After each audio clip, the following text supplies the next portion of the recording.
ಯಲ್ಲಮ್ಮನ ಕುಟುಂಬಕ್ಕೆ ಆಗಿರುವಂತಹ ದುರಂತ, ನಿನ್ನೆ ಆಗಿರ್ತಕ್ಕಂಥ ಕೊಲೆ, ಅದು ವ್ಯಾವಹಾರಿಕವಾಗಿ ಕೊಲೆ ಅಲ್ಲ, ಅದು ಜಾತ್ಯತೀತದಿಂದ ಅಸ್ಪೃಶ್ಯತೆಯಿಂದ ಕೊಲೆ ಆಗಿರುವಂತದ್ದು.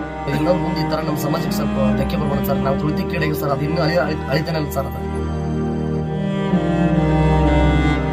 ಅದು ನಿಮ್ಮ ಜಾತ್ರೆಗೆ ನಾನು ಫಸ್ಟ್ ಕಟಿಂಗ್ ಮಾಡಿದ್ರೆ ನಮಗೆ ಗಿರಾಕಿ ಆಗಲ್ಲ, ದುಡ್ಡು ಬರಲ್ಲ.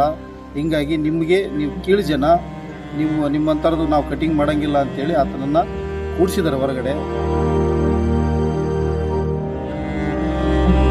ಮಾತಲ್ಲಿ ಸಂಘರ್ಷ ಆಗಿ ಕೊಲೆ ಮಾಡುವಂತ ಮಟ್ಟಕ್ಕೆ ಹೋಗಿ ಇವತ್ತು ಆ ಹುಡುಗನ ಬಲಿ ತಗೊಂಡಿದೆ. ಅವನ ಕತ್ರಿ, ಅವನು ಮಾಡ್ತಕ್ಕಂಥ ಕೆಲಸದ ಕತ್ರಿ ಅವನ ಹೊಟ್ಟೆ ಒಳಗೆ